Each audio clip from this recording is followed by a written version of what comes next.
भारत सरकार के नीति आयोग के फेलो एवं वरिष्ठ अर्थशास्त्री आशीष कुमार ने कहा कि देश की आर्थिक प्रगति के लिए जिलों को विकास की धुरी बनाना होगा।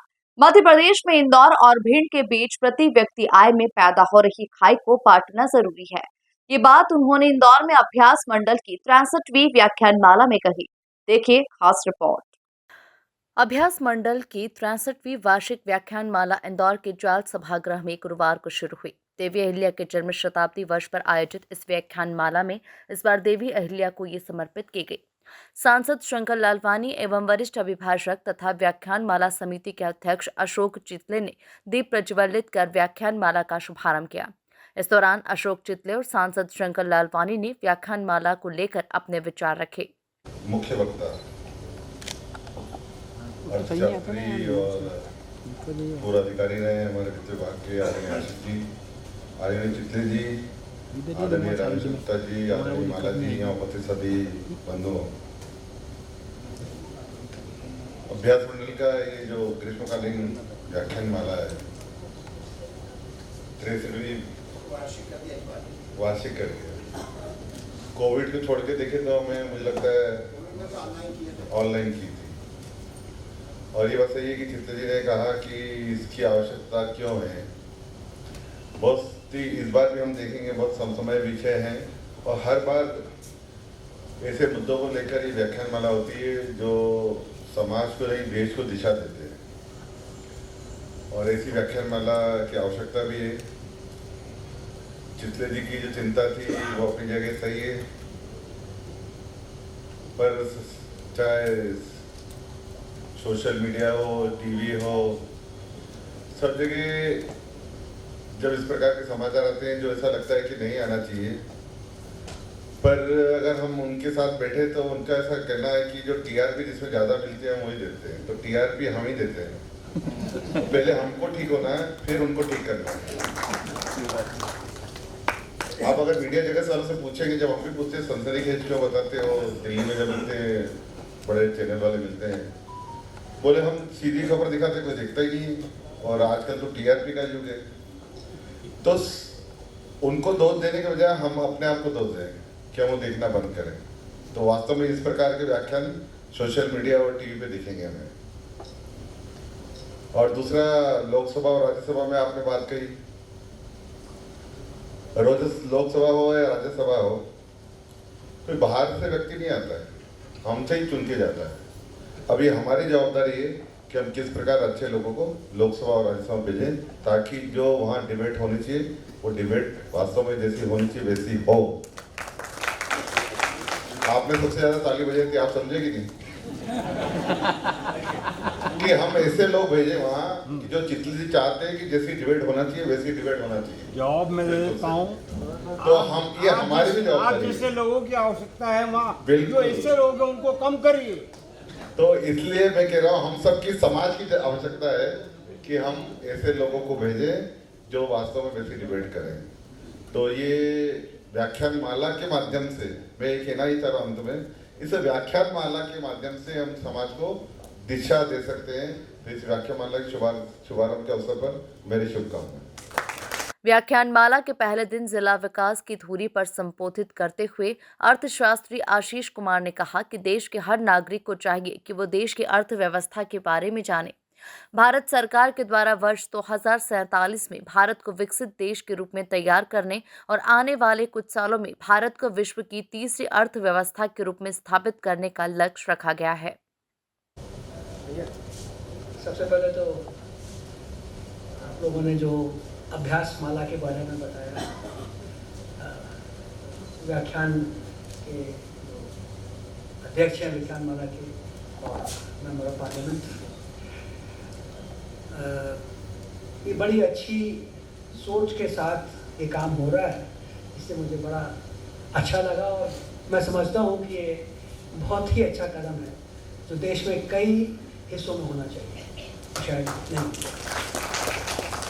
तो इसके लिए मैं आपको बहुत बहुत कॉम्प्लीमेंट करता हूँ, बहुत ज़्यादा अच्छा महसूस कर रहा हूँ कि आप लोग इतना ज़्यादा इसमें समय लगाते हैं, अपना विचार व्यक्त करते हैं, आपस में डिस्कशन करते हैं और ये देश को दिशा देने के लिए ये बहुत आवश्यक है। इसका और और ख़ास तौर से जब मेंबर ऑफ पार्लियामेंट आपके साथ आए और वो आपकी बात सुने और वो आपकी बात सही फोरम पे ले जा सकें, इससे ज़्यादा अच्छी क्या बात हो सकती है।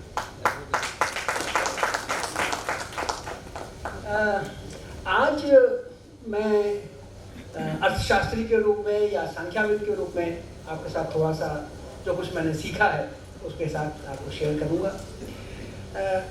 मैं चाहता हूँ कि हम सब लोग अर्थशास्त्र से रिलेटेड चीज़ें समझें और उनको जानें कि देश में अर्थव्यवस्था में क्या हो रहा है, क्या चेंजेस आ रहे हैं और हमें किस तरीके से जो हमारा मिशन है, जो हमारे कि 2047 तक हमें विकसित भारत बनना है और कुछ सालों में ही हम वर्ल्ड की तीसरे नंबर की इकॉनमी बनने वाले हैं।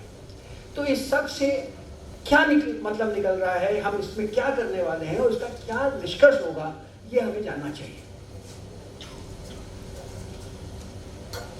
हमारा देश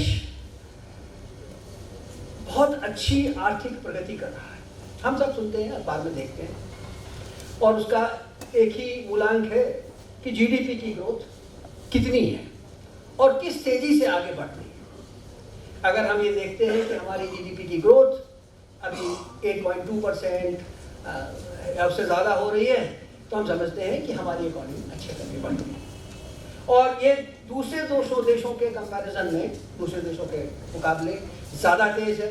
इसलिए हम ज़्यादा तेज़ी से आगे बढ़ने वाले हैं और देशों को पीछे छोड़कर।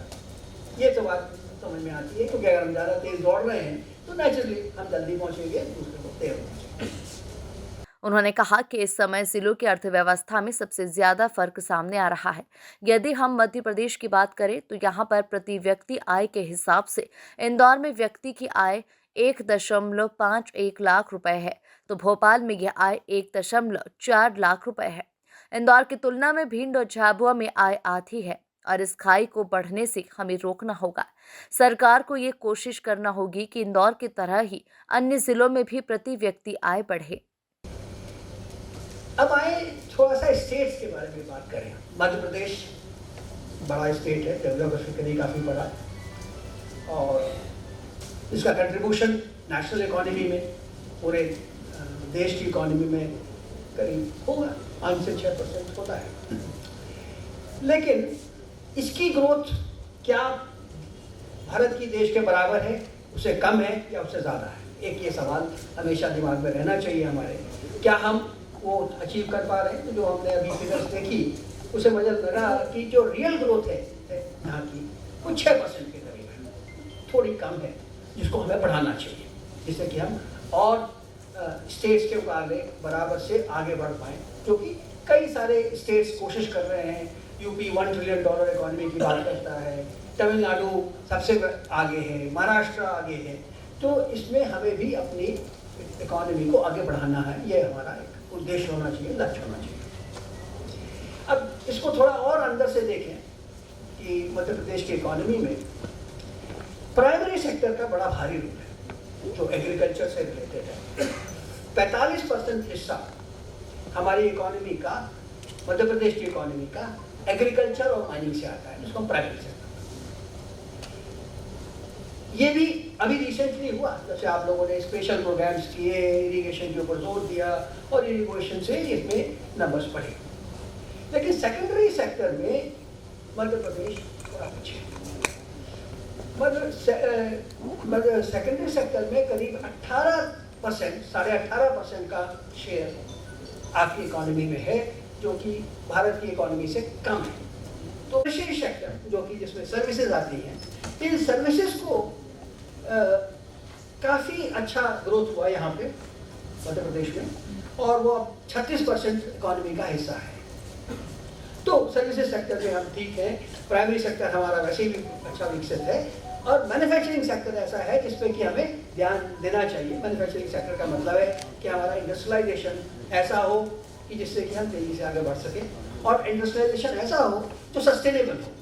उसके लिए हम थोड़ी सी बात करेंगे आगे कि जो इस इंडस्ट्रियलाइजेशन के जो नुकसान हम दिखाई देते हैं वो ना हो और जिससे कि हम एनवायरनमेंट में उसका असर कम हो और हम अच्छे किस्म का इंडस्ट्रियलाइजेशन कर सकें।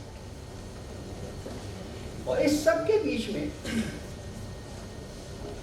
क्या हम देखते हैं, जो अभी तक आंकड़े directorate of economic statistics government of Maharashtra से आते हैं कि जिलों में काफ़ी फर्क है, जिलों की ग्रोथ में, जिलों की इकोनॉमी में काफ़ी फर्क है। इंदौर सबसे टॉप पे है, यहाँ की पर कैपिटा इनकम जो अगर देखी जाए तो 1,51,000 है, 1,51,000 पर कैपिटा हर एक आदमी के नाम से। इस पूरे व्याख्यान माला कार्यक्रम की कमान समाज सेवी डॉक्टर माला सिंह ठाकुर ने संभाली और शानदार अंदाज में संचालन कर पूरे समय प्रोग्राम में समा बांधे रखा। 29 अगस्त से 5 सितंबर तक 8 दिवसीय व्याख्यान माला में कला, राजनीति, कानून सहित अन्य क्षेत्रों के महारथी अपनी बातें रखेंगे। Bureau report, MP news, Indore.